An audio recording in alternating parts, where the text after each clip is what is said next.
This is Lucy Hutchison, and this is my beta release review of my Bridge app. I've done a lot of updating to the app and the website by this point. I'm mainly bringing in the ability to switch off the app based on your church ID, and then as well as flushing out some of the login or sign up process with the website. So I'll show you how we get started with the website, say as a new person. And so if we go here to the website, I added a little bit more text, kind of how does it work, try it out for free, and then after 1 month you can renew it for $4.99. So if we sign up, I'm just going to kind of walk you through the process up until the payment point.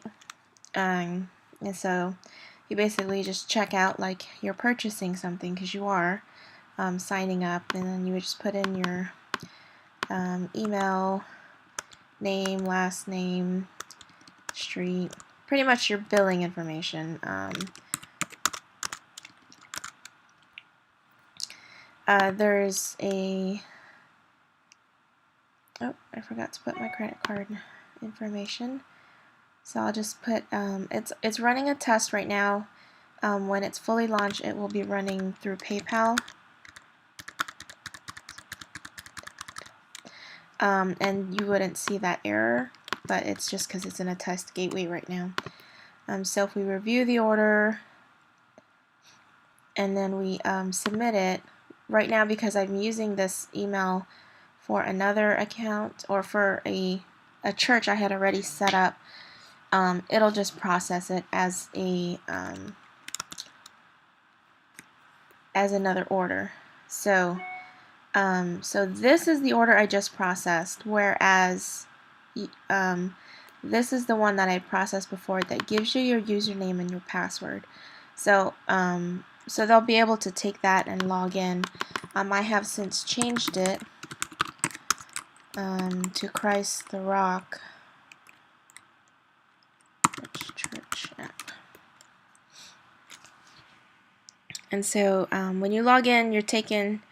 You get brought to this dashboard page. So kind of, I can manage my church profile. I can manage the sermons, manage events or news, manage my more page links. So if we look at church profile, I filled it out already. Same information as the last time. Here we can manage our sermons.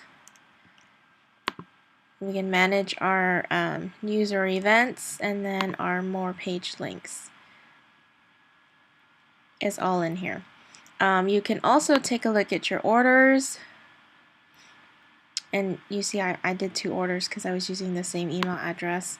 And then you're also able to see your recurring fees, and so this will charge pretty much every month after the first 30 days. So since I signed up on April 10th, it won't charge you until May 10th. So it's set up for, the free trial, so unless you cancel it, you're going to get charged $4.99 to get your app up. And so let's go ahead and take a look at the app. We'll launch it first with our vintage church, so I can go through some of the features, and then we'll switch it off. So now the biggest change here is that as soon as you launch it for the first time, it's going to ask you for your church's ID. Back over here, I'm going to make a way for you to find it quicker, but it's basically your user ID. And the way this website is set up is that user IDs are not issued sequentially, so that someone, they could type in any number there, but they just won't have their church. So vintage churches was 44, and so it's loaded everything. So we have our events, that's all still working, but I've fixed the map, so now it's actually loading the correct location for the event, and that's information from their site.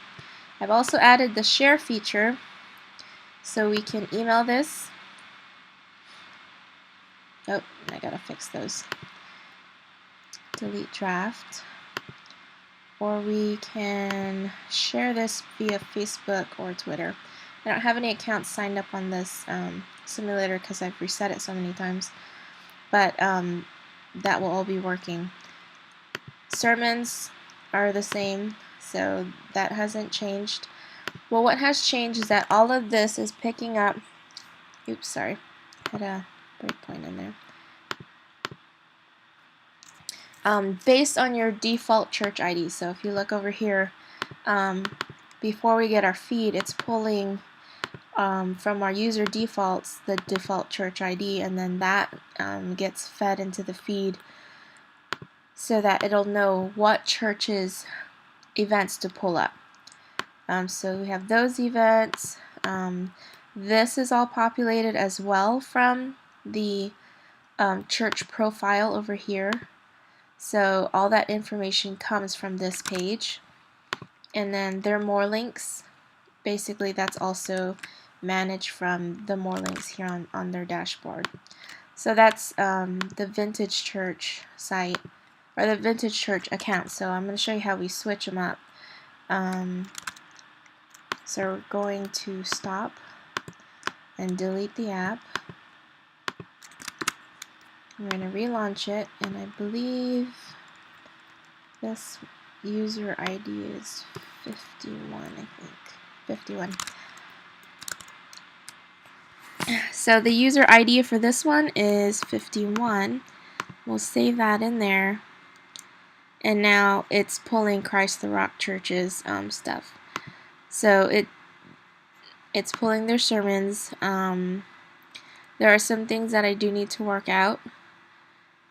But I just barely got the switching thing to work. So their events isn't currently showing, but their contact us page is working. And also with the contact us page, this form will be sent to this email address. So, and then their own links, which I was only able to put in 2 for now. And they have a mobile friendly site, so so it works out for them that they can do that. And you can always put any other site as well. It doesn't have to be mobile. It would be better if it was mobile, but it's okay if it doesn't. And so I was able to get the switching working, as well as work out the workflow on the website itself and the whole, user dashboard. How do I manage all these things? It's definitely coming along. Some really small things I'm going to work out, such as the events feed working on 2 different accounts. I'm going to get that switch working better, and then we're good to go. Alright, that's all I have. Thanks.